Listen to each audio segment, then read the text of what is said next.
Hello, everybody, and welcome back to another episode of Strip Back with Daisy Delight, where I am doing my very, very best to unpack the Sydney burlesque scene one rhinestone at a time. And today I have a very, very special episode in store for you guys. We have the Apprentease 2025 coming up, and I thought, what better way to celebrate than to get all of the past winners, or most of the past winners, into one virtual room to do a little roundtable where we all discuss interesting questions brought in by the viewers. So here with me, we've got Kitty Allure, we have Midnight May, and we also have Victory Von Duchess. Hey guys. Hi. um, so yeah, just three people that I've never had on the show before and I've never talked to, and I definitely didn't see last night at High Voltage.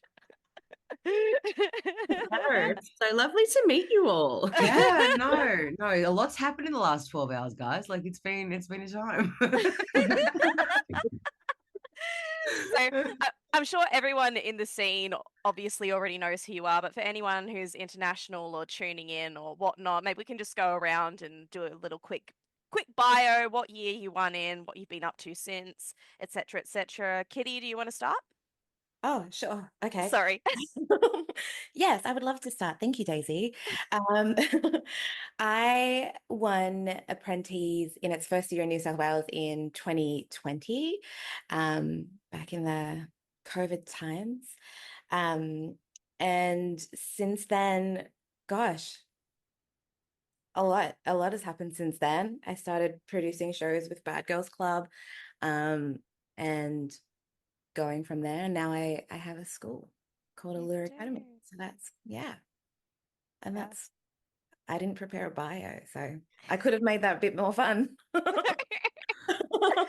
I think it sums it up perfectly. Like, you're definitely a staple in the Sydney burlesque scene. You create so many opportunities for up and coming performers as well as established performers. And yeah, everyone loves your new school. It's flourishing. So it's an absolute honor to have you back on, especially since you were my first guest and now you're back and you've already done so much in between then and now. It's really sweet.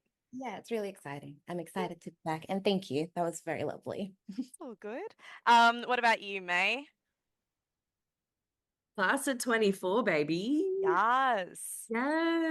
Yes. So I'm so excited to be able to do my handover this year. It's such an incredible cast that they've got lined up. So it'll be a really cool night. So yes, won Apprentice last year. Last year was a massive year after that. I kind of just threw myself fully and wholeheartedly into the world of burlesque. So I ended up competing in Stage Queen 2 weeks later. That was a very silly choice, but glad I did. Great show. I then I then took out the Golden Tongue in Newcastle. It's a little local based competition that Voodoo Doll and her studio runs up in Newcastle, and then third place at ABF New Follies. So it was a freaking big year. But yeah, it was great. And then yeah, just gearing up for another massive year this year. No competitions. I'm taking a step back this year and giving myself a break. That's But fair. yeah, gearing up to create some new acts and launch my lingerie brand after midnight and see how far I can push this baby.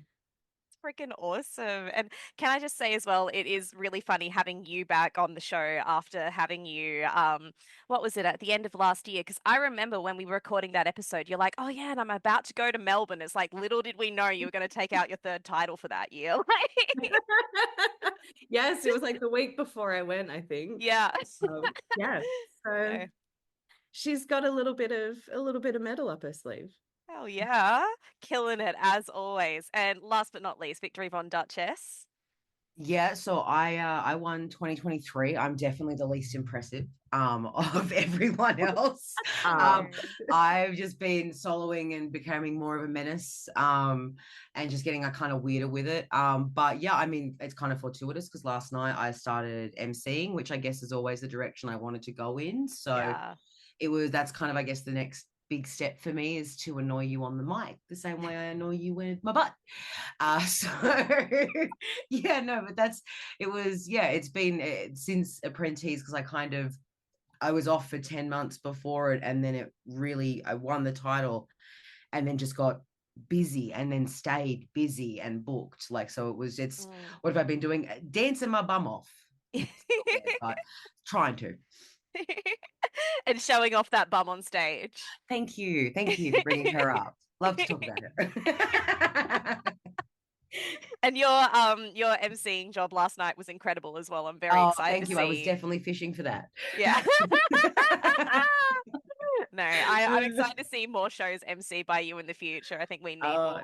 Thank you. If anyone wants me, let me know. I will be a menace on the mic for you too. Menace on the mic is your new tagline. Yes. Your branding mine. There it is. I'm writing it down. Yeah. Get it on a t-shirt. Yeah, right. I'll give you a cut.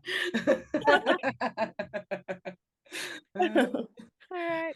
So this is a new format that I've never done on the show before. So none of these, for the listeners as well, none of these lovely ladies have heard any of these questions before. So this is going to be very off the cuff. These questions were crowdsourced from the Strip Back listeners. So yeah, it's just going to be a bit loose with it.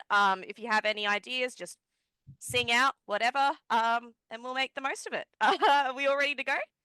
Yeah. Yes. So, all right. So this first question is quite big, but I think is extremely relevant. What are your hottest tips that you have for comp prep? Start as soon as possible. Mm. Do not leave it to the last minute. You will be doing things last minute, but make sure they're just little finishing touches. Yeah, I would pick up on that and say like schedule is going to be your friend. There is, as you approach competition, you'll be surprised how many little things and little bows you have to tie before everything is ready. Sometimes planning out that and kind of creating a schedule for yourself just to understand, as you know, I'm a week out, 2 weeks out, 3 weeks out. That type of scheduling approach can maybe just help you understand the workload that you're going to be able to kind of be facing, and more so your ability to rest and find time to kind of get yourself sorted again before you're going to go into a comp, because it is a big energy use when you're on stage in that context. Love both of those. I am the least Virgo when it comes to scheduling. Like, that sounds great, but I'm probably going to be sewing something the day of, unfortunately. Mine would probably be embrace the meltdown. I've competed a couple of times. Just embrace it. Don't fight it, because otherwise it's probably going to happen when you really don't want it to happen. I think the day before I did Apprentease, it was a heat wave in Sydney, and I was doing my final rehearsals. I was wearing velvet and sequins, and it was just, I had a full-on meltdown. I think I cried on the floor. And then I was like, I don't care about this anymore. We're just going to go and we're going to do the dance. We're not even going to look at the costume again. And I did. I went home and sewed. But yeah, I think I would have been in a very different headspace if I didn't embrace that last meltdown. I would have probably been a psychopath the day of. So I probably still was a psychopath, but I was a little bit more calm. So schedule in those meltdowns. Yeah, exactly. You want the best of both yeah. worlds. Combine us all together. Scheduling a meltdown once a week is good. Block out 3-4 hours. You're good. Yeah. I think on the day too, like, I think because you put so much pressure on yourself in the lead up to, I think just give yourself the day of to not be rehearsing, to not be rhinestoning or sewing, or other than last minute mishaps. Like, I had bits falling, I had something fall off my costume the day of, so you have to sew that back on. But I think just give yourself the day to just do what you've got to do to get there and nothing else. Like, I think you've done all of the work, and you need to trust yourself on the day that you've done everything you can, and that whatever you do on that day isn't going to do anything other than stress you out. So just don't, do the bare minimum for that day and take care of yourself. I Big on the heart trust rate yourself that. as Yeah. well, because that will become a habit that you'll need to develop as an artist throughout your burlesque career anyway. But May is exactly right. You will sabotage yourself if you get too much into your head on that last day, or you give yourself too much to do, or you don't allow yourself to have those emotional releases, like Kitty said, because it is such a human part. I mean, I on the backstage of Apprentice, before I went on the stage, because I kind of, I guess, didn't allow myself to have that emotional breakdown, I was on the verge of a panic attack. And Delilah Dollbaby, who is the stage manager and producer of Apprentice, is an incredible human and talked me down, and it all went well. And I think I was able to use that as fuel, but denying myself that emotional space because I had to be fine, it's going to be great. That is an element of toxic positivity that I just don't know. I wouldn't do now. Now that I know more, I don't pick that now because I don't see how it's helpful. Yes. Yeah, I'm heavy agree with that. I'm a massive advocate of not rehearsing on the day. I think that I say it for troops. Most of the time they might not follow, but do you. But for myself, I never rehearse on the day. I'll do my tech run if I have that, if I'm performing somewhere that allows a tech run. But I don't want to even think about my routine until I have to. I think your choreography, yourself, you can trust yourself. If you don't know what you're doing, then you're going to improv and it's going to be great. Just shimmy when you're in doubt. Just throw him a little titty. Love that. That's so good. Just shimmy while you're in doubt. I feel like that was going to be your tagline, Kitty. Okay, yeah, great. You know what? I'm going to do that now. Anytime it's just weird, I'm like, Shimmy, no one shimmy, could see shimmy. that, but I shimmied on camera. It's actually really good that we've been talking about the mental health side, because I think that feeds very well into the next question that I have here, which is how do you manage your nerves? That is not an easy one, because everyone's experience with nerves on a stage is so drastically different. I know for me, I'm a shutdown type of person. So if you've ever been backstage with me and it's a new debut or something like that, I'm a loudmouth, but I'll go quite quiet. And that's because I'm trying to conserve my energy and that capacity to be that person on stage. But I also do think it's just a nervous response of me just kind of like allowing myself to be quiet and be a little bit more inward. I am a big believer in like a routine and a ritual, especially on a show day. I pretty much do the same thing each show day. And because of that, like I eat the same thing. Like I have kind of set up a process for myself that allows it to go as well as possible. It isn't going to make everything okay. It isn't going to mean that you aren't going to have any mishaps, but once you're in something familiar, it's amazing how familiarity can kind of comfort nerves. I like that. That's a really good one. Yeah. Yeah, that's nice. Back on your schedule, Victory. You've got that. You're really I love it. Excel doc. I do. Oh, She's gosh. done the work on herself. She's done the work and she's I would say embrace the nerves. I think the more you try to fight them, the more that they're gonna probably just keep staying there. And I also think they're really important because if you're nervous, it means you care, and it like you're excited, you're feeling all the feels. But I think that's really important. If you're not nervous and you're about to do something like compete, I mean, good job, but like I don't know how, but I think nerves are great and they can power really massive acts. They can power all the emotions, and as long as you can kind of figure out a way, maybe it's a schedule to funnel those nerves into what you're doing. And yeah, I think that nerves are essential for everyday life. Yeah, I totally agree. And I say the same thing to anyone that asks me this about like nerves are good, it means you care. Like, because I really think that's true. Not that, again, not that you can't care if you're someone that doesn't get nervous, but I think it is very indicative for most of us, that's how that energy comes out. That's how that care comes out. I think for me, I use my nerves as fuel, and that usually comes out as, if we're in the green room, like, I like to channel that into interacting with people and, offering to help and, just do that sort of stuff. But I take, as soon as I'm side stage waiting to go on, I won't really talk to anyone because I'm just there and I'm breathing and I'm just sitting with those nerves. And again, reminding myself that no, I trust you, May. I trust you. You've done this. You've got this. You've done all the prep work. This is just your body saying, I'm fucking ready for this. Let's send it. So I think again, just trusting yourself. Trust yourself to feel those nerves without it impacting you, and shutting them down like any uncomfortable emotion. I think shutting them down isn't conducive to a good performance. It will also take you a while to learn how to trust yourself too. That's not an overnight thing. Like you will, I hands up still am on that process myself. I think maybe a lot of us would admit that trusting yourself process, it's not oh, okay, I trust myself. Yeah. Like it is a matter of little proving to yourself, and it will never be easy, but it will become more natural. Yeah.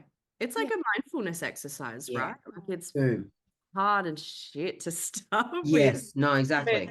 But when you kind of do it a few times, you start to go, okay, yeah, I see, I see the point of this exercise, and it's starting to make me feel things. But I am trying to develop a magic pill to help that. Yes, so keep an eye out on my socials.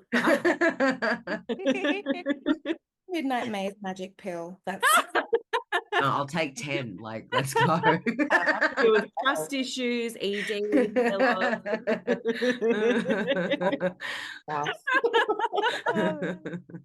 Look out for it with the lingerie drop later this year.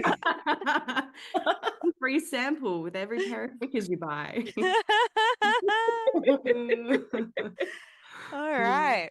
Well, my next question, I think that it's quite similar to what we just did with the managing nerves and comp prep, but how do you mentally prepare, and where does your inspiration stem from? So where do your ideas, concepts, emotions, where does it all come from? I'll come in on the inspiration thing. Mm. I find inspiration with anything. Like it can just be a color, it can be the beginning of a song, it can be a plant. I don't know, not a plant. I've got plants in front of me. I haven't got any plant acts. Maybe I should. Yet. But it comes from just anything. And usually I build it off one simple little idea, and then it grows into whatever the act may be. But I think inspiration is anywhere, and you can be inspired by other people. Obviously, there's some fine lines there. But inspiration can be whatever you want it to be, and it's what you make of that inspiration that makes it really cool. In terms of preparing, I am probably everyone's worst nightmare backstage. Preparing before I go on, I like to get ready at the very last second. There's nothing I dislike more than being in my costume for an unnecessary amount of time. So I'm putting on my costume when I'm about to go on next. There's something about being in my costume, standing there waiting, that gives me anxiety. So that's my preparation. I will yap, I will mingle, and then I'll be like, oh, I should probably get dressed. And then I go straight on stage. That's my preparation. I think the more thinking time I have, the more in my brain I'll get, and not in a particularly good way. Yeah. See, I'm the opposite. I prefer to get into my costume as soon as I can because I feel at home in it. I'm like, right, this is where we are. We're getting ready. Okay, this is what I feel like. Titties popping out. Let's get that back in.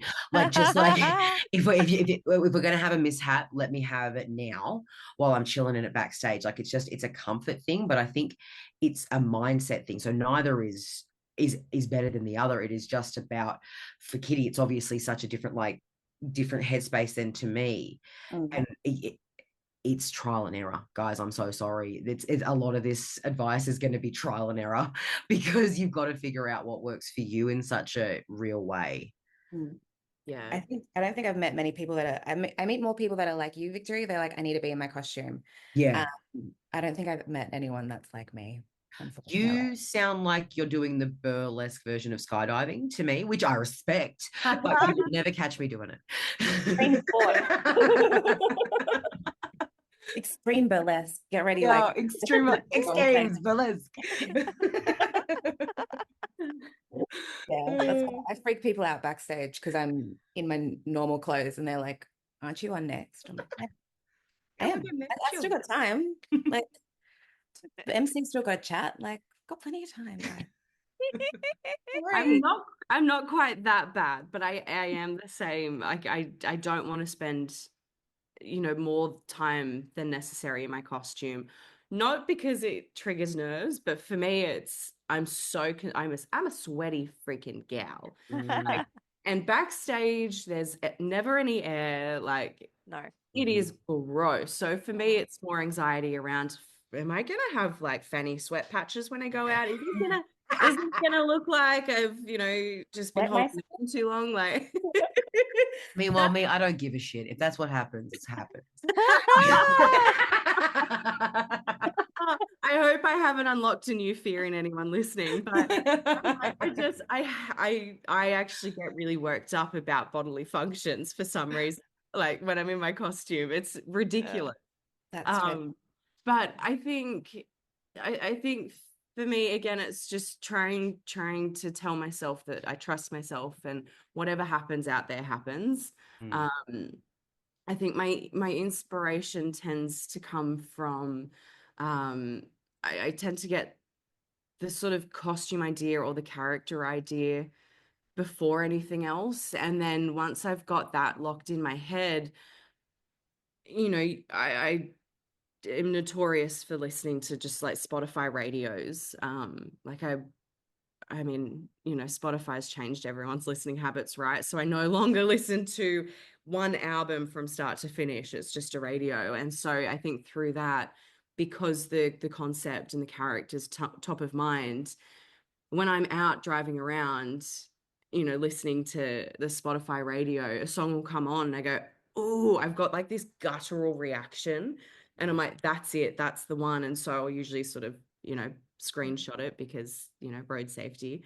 And I'm not going to pick up my phone. And yeah, I usually then come back to it and it just sort of falls into place.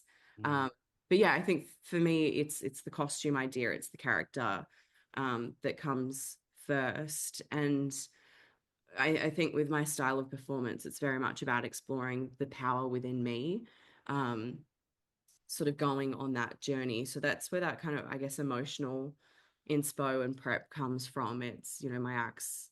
I'm very much doing my acts for me to be able to explore and reclaim some of, some of that power I think you tend to lose as an aging woman.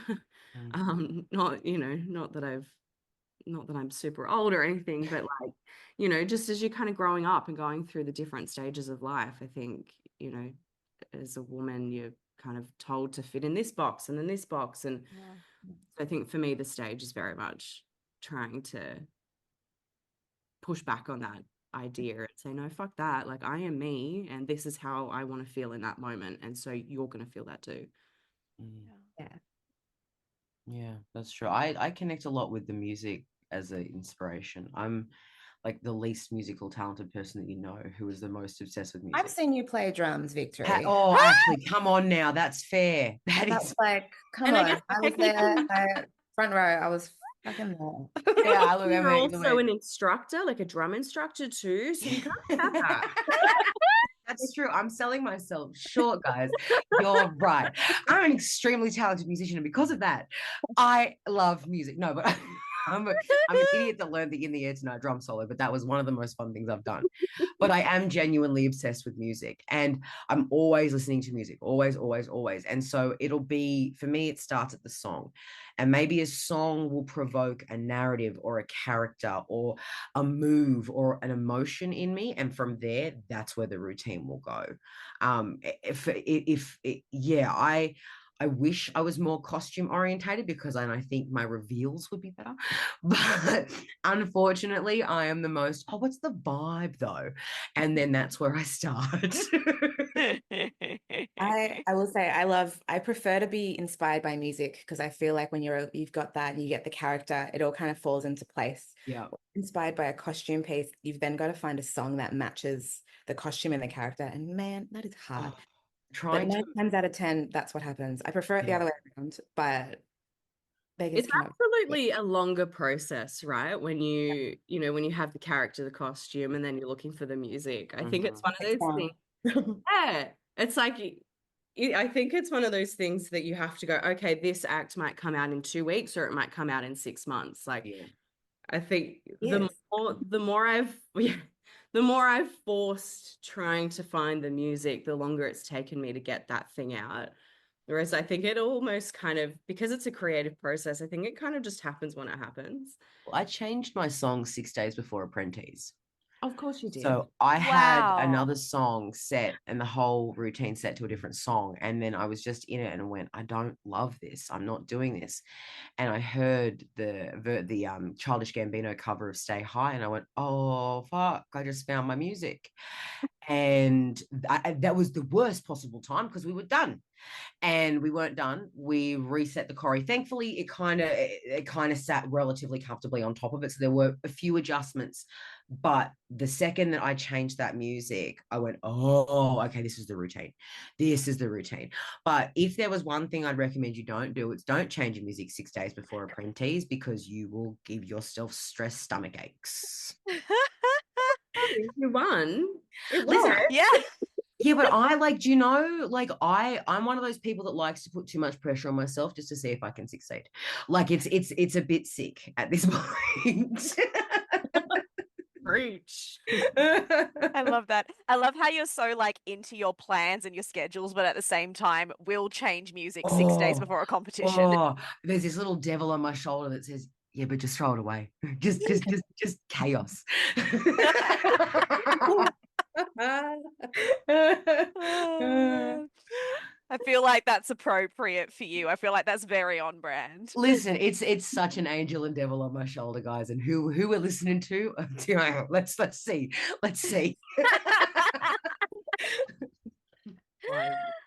All right. This next question comes from the lady Smoky Topaz, who is starting up her very own Sydney Burlesque Library, which I think is an awesome resource. Anyone who's not already following that Insta, get onto it. But she asks, what book or film has made an impact on your burlesque and why? Gentlemen movie prefer Burlesque. blondes. Sorry, you go first, Kitty. Oh, the movie Burlesque. What not to do? Wagyu Watusi. I'm I love just yelling that out when you out of nowhere. Secret shame, I do enjoy that movie, but that is not burlesque. It's just a good fun time to watch and laugh at. Please, somebody else answer the question. But burlesque, I think, gets a bad rap too. And is some of it earned? Absolutely.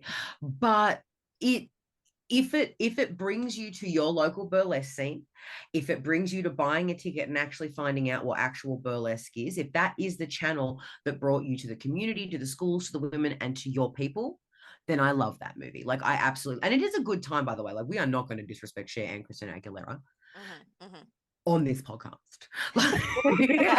We cannot do that. But like I completely understand where everyone's like, it's not burlesque because it isn't. But if that's how you get into it, great. Yeah. I have an obsession with Gentlemen Prefer Blondes because we talked about this when I was on your podcast. Yes.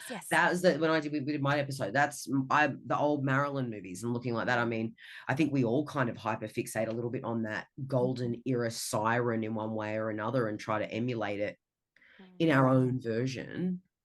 Yeah. So much so that some of us get her face tattooed on their leg. What? Who's that?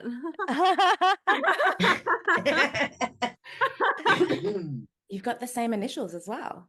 I do. Oh, it's like it was intentional. Oh, what a nice little accident. I love that. I love that. But I think it's true. We tend to carry a bit of like that history, that kind of golden age cinema, 1950s, this emerging, the time just before feminism was really coming into its overt kind of emergence, and it was this simmering kind of identity of female sexuality and autonomy while still being heavily suppressed. And I think there's maybe a parallel subversion, especially now, that we're like maybe starting to find a bit more relevant, just with like, oh, it is a little bit like we're seeing a pushback to conservatism and a need for maybe you to be a little bit more wink wink nudge nudge in order to get your message across. And so I'm never surprised when someone takes inspiration from that era, because yeah, that was awesome. And a lot of it still echoes today. We haven't changed as much as what maybe we think we have. Yes. Not to get too political about it, but to make it political, because burlesque is political. Yes, absolutely. I think for me, again, it comes down, like I come back to some of the different books that showcase costumes. So last year I read Dolly Parton's Behind the Scenes, and that was really epic to kind of see her inspiration behind her costumes and outfits. Like it kind of very much comes down to who she is at her core, and she doesn't care about anything else. So that was really interesting. The Art of Bob Mackie is also another one. I haven't had the chance to read it yet, but kind of flicking through, quite often, the costumes and the designs, and just seeing that again, like that classic burlesque performer kind of, he was so pivotal in that scene. And we're still mimicking a lot of his designs today, whether we know it or not. Yeah. So that's really cool. But I think, like, I'm not a big reader, and frankly, I'm also not a big movie person. I will sit there and watch hours of a TV show before I sit there and watch one movie. But I have been reading a Mae West bio called Empress of Sex. And I've always, Mae West has always been another one that's been in the back of my mind as inspiration, but reading this book I've realized how little I knew about her. But I've really connected with her backstory, and I think that I see a lot of similarities in the character that I bring to Midnight May, that she brought to Mae West. So yeah, Empress of Sex, that is, it's really incredible. She's had such a fascinating life. So it's a good read. Yeah. I have that on my bookshelf. I was like, I'm pretty sure that's the one I've read. I've got that one. That's thick. That's a thick book. It is. It is. And again, as a galley who doesn't, love reading and has a short attention span, it's been a slow read, admittedly, but it's well worth it. It's so good. Yeah. I think I'm similar. I think my gateway into like the kind of pin-up aesthetic was Marilyn Monroe. I've still got photos of her like all over my apartment. I've got books. I've got all the bits. She was definitely the kind of gateway, watching all those old movies. I am like May. I don't really watch movies nowadays. I'm a TV girl. Give me a 7-season series and I'm there. But I think reading biographies is really important. I've read the Mae West one. I've read Tempest Storm. I've read ones on Marilyn, Audrey Hepburn. Yeah, I think that's really important. I'm looking at my books over there. One of the ones that I really enjoyed, I bought when I was just starting burlesque, was The League of Exotic Dancers. And that kind of just went through a lot of things that I had no idea about. It's very American, but I really enjoyed that book, and I still do. It's a beautiful book. Aw, that's beautiful. And listeners, maybe these books that we've been talking about might be available in the Sydney Burlesque Library. I mean, she didn't pay me or anything, but just plug, plug, plug. It's a cool thing for the community. Get amongst it. Read books, guys. It's awesome. Genius idea. So good. So, what do you want to see more of in burlesque? Metal music. Just coming off the back of last night. Yeah. It doesn't always have to be a glamorous, pretty, soulful song. It can be dirty and raw, and I personally love that, and I think that probably comes across in the acts that I've put out to date.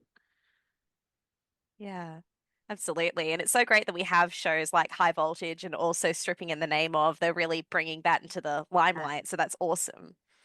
Yeah. Mm. Can Um, I bring it down a little bit and say like non-tokenistic diversity? I was Mm. about to We were say, gonna, I was trying to figure out how to great say it. minds, Yes. great Like, minds.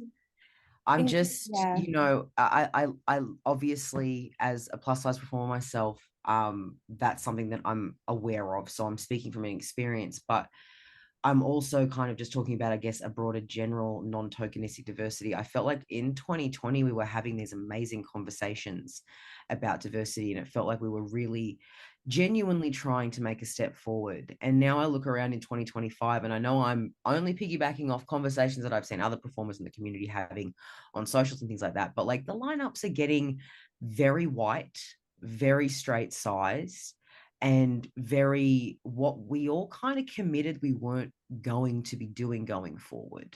Now, and this is never a dig at any of the performers that do classify, fit into that, you know, diversity. Get your place on that lineup, take your place on that lineup. Absolutely. This is not a dig at you guys at all. Know that I am cheering so loud for you, but this is for the producers. Like, what was it all for? Because as someone who fits into that, I was kind of sitting there going, this is great, this is amazing. And now I'm sitting around in what feels like a lot of broken promises.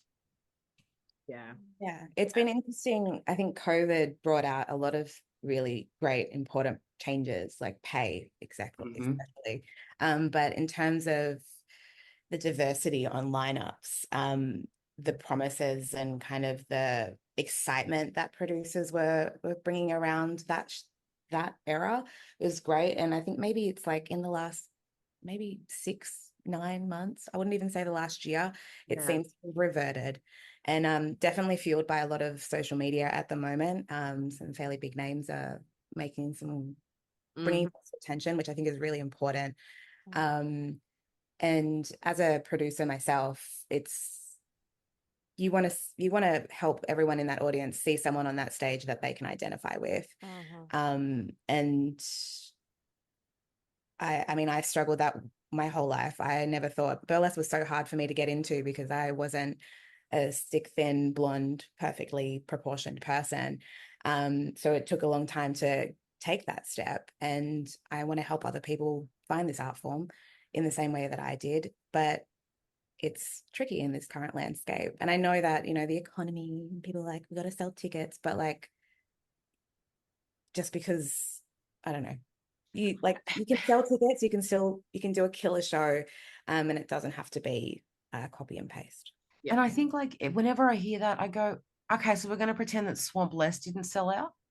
Like, you know what I mean? Like, we're going to pretend that like shows that actually do engage in diversity and, you know, platform difference and platform weird aren't wildly successful. Like, you know, well, we're not brand new. Just maybe, I'm sorry, I'm going to be a little bit more blunt with this. Say it with your chest. You don't want a diverse cast. Don't lie to us. We can tell. Yeah. And I think that's like such a cop-out excuse too, you know, saying that I've got to sell tickets and you know, white skinny girls is what sells. It doesn't.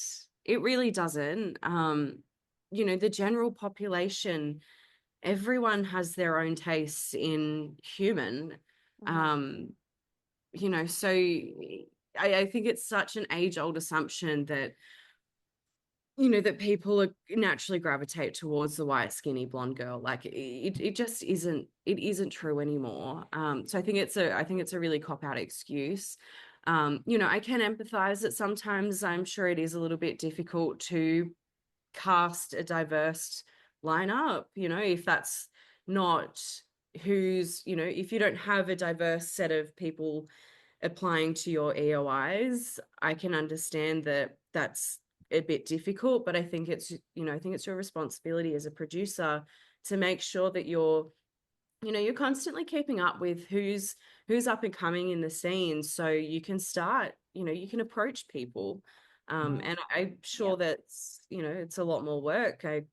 Again, like, life is busy, and I understand that we can't get it right every time. Like, sometimes you may just have to revert to who's submitted an EOI because there's too much going on personally. That's fine. But I think as long as you're showing that you're trying, you're keeping up to date with who's coming up, and you're trying to approach people, who are Black, who are fat, who are this or that, like, whatever it is, like, just showing that you try.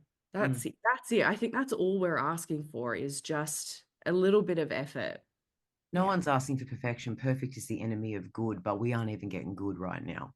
Yeah. And that's what I think the attention needs to be brought back to, because I'm sorry, but to pretend that performers of any kind of diversity, body diversity, racial diversity, gender identity, anything, to pretend that they are not outstanding performers that can turn a room on, entertain, and give us a good time.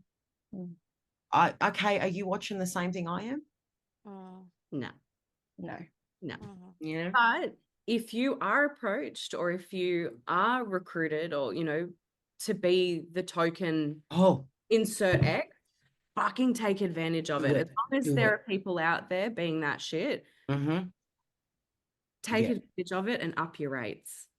And please know, we're cheering you on. We are cheering you on. We are behind you. And May is right. Rates all the way up. Absolutely. And like, me just awkwardly sitting here as one of those skinny white girls. Can I, Daisy, it's your fault. No, I'm so sorry. Can I just say that, like, I think it's so beautiful that all of you have won the Apprentice. Like, I think that that's fucking awesome. Yeah. Yep. All of you have won. Like, that's Yep. great. Yeah. That's a massive, like, tick for diversity right there. It's like these Show it's people. possible. Literally, it's like you do not need to fit one mold to be a good burlesque performer, and you guys are all proof of that. So yeah, and you're all inspirations to all of us. So yeah. Thank you, Daisy. That's lovely. That was beautiful. Thank you. It's very true. My goodness gracious me. Well, my last question, or at least the last crowdsourced question, who are your mentors? Demon Derriere. Mm. I know I said her name 100 times on my episode, but Yeah. mwah. Yeah, she's incredible. Yeah, it's so funny. Mentor is such, like, because I name drop Demon so many times. I don't know if I'd put her in that unfortunate position of her having to be my mentor. I wouldn't call her that, but she's definitely a huge inspiration. I think I was very fortunate that I kind of just was able to benefit from a lot of teachers. So maybe not a pure mentor in that sense, but just, I learned from Demon, I learned from Mama Medusa, I would go learn from all these other wonderful workshops. And I think through that, I found what I felt I needed. However, if mentorship is something that you want, please pursue and please engage with people, because if you feel like, I'm just argumentative, if you feel like you need that support and you want that kind of that person behind you, absolutely reach out. Absolutely. Yeah.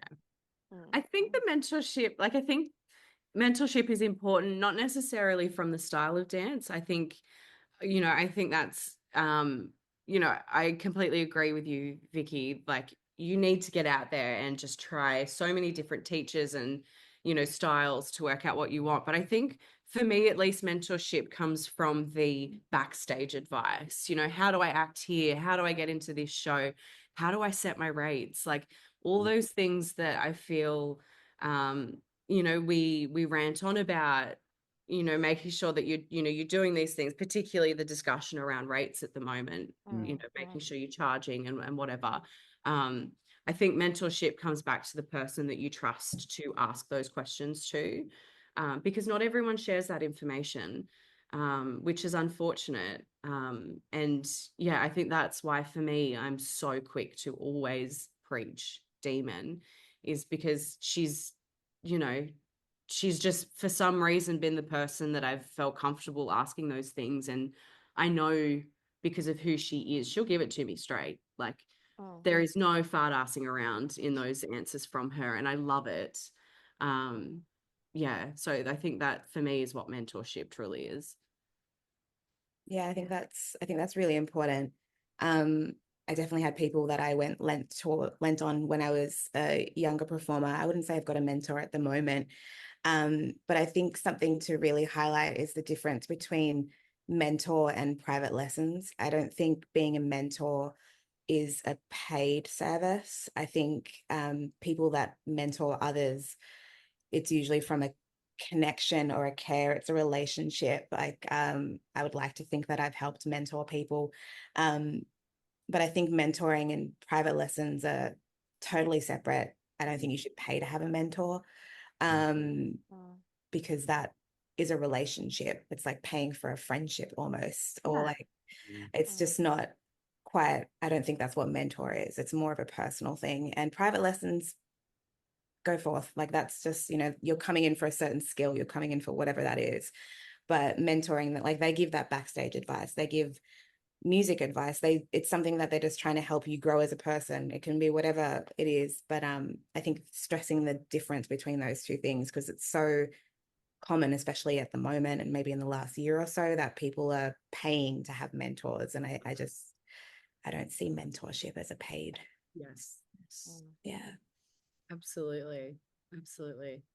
And I think I can probably speak for all of us is when I say, if any listeners have any of those questions that they want to find someone to ask to, I know I'm certainly happy to share. Like, oh yeah, absolutely. If you want to hear my nonsense, let me know.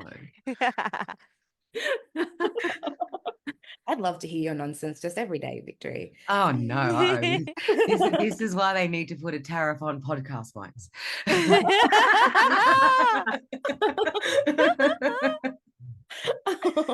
Oh man. Well, wrapping it up, guys. This year for Apprentease, it's an absolutely jam-packed lineup. I'm sure you guys have seen the most that they've ever had as well. I think there's freaking 12 people all up. Nuts. I'm gonna just go through all the names right now so we can bask in their awesomeness. So we have Eden Peaches, Maeve Loveless, Vera Masquerade, Scandalabra, Venus Adored, Rocky LaRue, Jean Harlot, Full Cream Kitty, Leggy Lee Blonde, Maggie June, Hazel Tricks, and Friday's Child. Like, insane. Jeepers, what a lineup. I cannot possibly have a preference because I love pretty much every single person on that lineup I have seen perform, and I'm in love with what they do on the stage in one way or another. So good luck to the judges. That is what I have to say for this year. All right. Good luck. Glad it's not me. Yeah. We are in for a show this year. I think it's going to be tough competition. Absolutely. Do we have any words of encouragement, like last advice for our amazing competitors this year? Yeah, I do. Your job for the Apprentease isn't necessarily about being technically perfect. Your job is to help us understand who you are as a burlesque performer, your character, your persona, the energy that you are going to bring to yourself as a burlesque artist. The technical proficiency and stuff, that is important and we love to see it, but that will grow. The sense of self, that's really what I know, what I want to see when I'm experiencing someone on the Apprentease stage. Yeah, I agree with that. I think, the polish is beautiful. I love polish, don't get me wrong, but I like to see a little stank on it, like show me, throw a little stank on it, make it like, bring me in. I want to see you as a person. I want you to lose yourself in the act and not be so heavily polished. I think that's just, throw some stank on it. That's my advice. And I think to build on that too, do it for yourself. Don't do it for the title, for for someone else to prove this or whatever. Like, do it because you want to push yourself as a performer and person. Like, it's such hard work to do. And if you're doing it to prove some point or with a particular outcome in mind, I think that's when you let yourself down, and that's when you don't enjoy it. Like, it's with how many applicants I know they received this year, it is such a huge achievement to get on the lineup, period. So, you've already won. It's now just about having fun on the night and doing it for yourself, losing yourself in that element that connected you with the idea of that act and doing Apprentease in the first place. I want every single one of them to get out on that stage and think they're dancing in their bedroom alone. I love that. I want to just add on to that as well.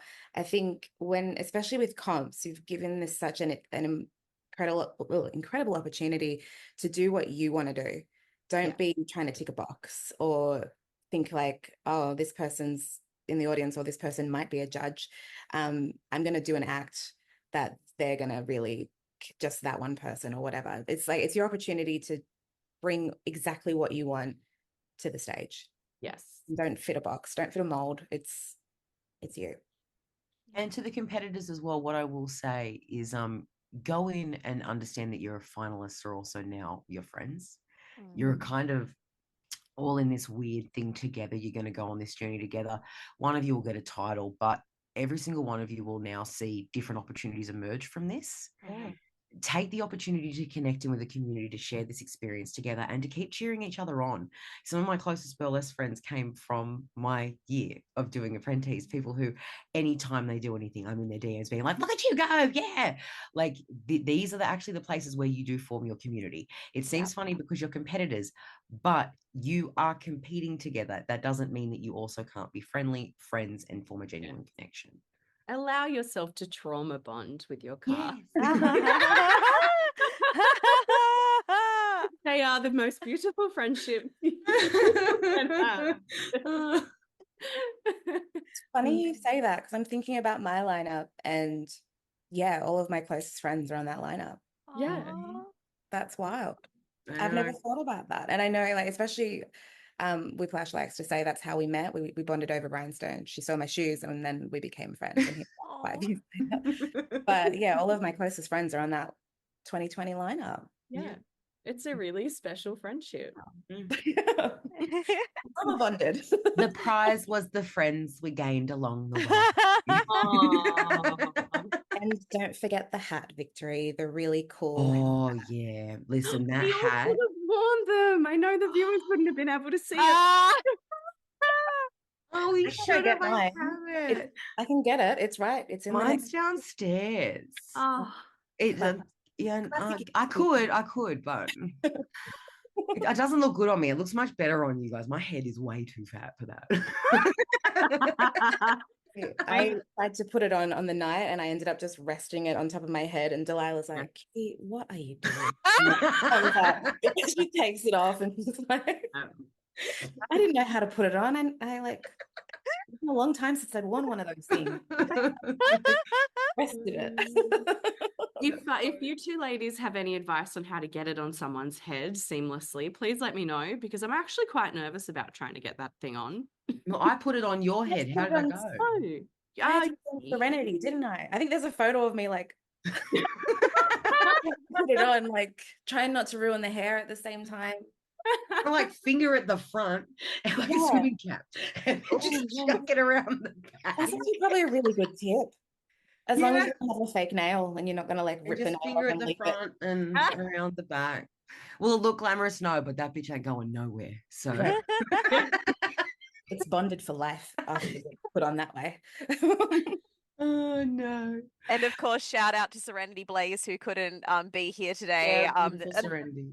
Another beautiful winner, always. And also a diverse winner too. Oh God, I love Apprentease so much. It just allows everyone to share their art. It's just so cool. It is a cool comp. It is a fun comp. I love going to it every year as well. So yeah. Very special space. It really is. It's like a little weird family gathering. That's how I tell all of my friends about it who aren't in burlesque. I'm just like, everyone just shows up and it's like, oh my God, it's you. And we all just like, have a little moment. Yeah. Except we're happy to see each other and we don't have that weird Uncle Dave that always drinks too much. I will try not to be weird Uncle Dave this time. Okay. One of us will be Uncle Dave this year. We just don't know who it is yet. No. Oh, God. Well, guys, thank you so much for being on the show. This has been an absolute blast. I've loved this. Thanks so Thank you much so for having much. us, Vicky. Oh, yay. And yeah, I bet that you guys all have your VIP tickets. I mean, May, you're a VIP in and of itself since you're I have handing over I have a VIP ticket. the Oh. VIP. I do have my VIPs and I will be getting there on doors so I can sit right in the front again. I'm Yeah. gonna fight you for that spot, Kitty. No. I'm actually gonna fight you. No. I loved being right in the middle of last year. It was the best. Like, Yeah. this is so nice. I can see everything. Oh, awesome. Well, I'll see you guys all at the competition. I'm sure that I'll see you guys before then. But yeah, thank you for being on the show and I'll see you guys around. Awesome. Thanks, Daisy. You, See Daisy. you soon. Bye.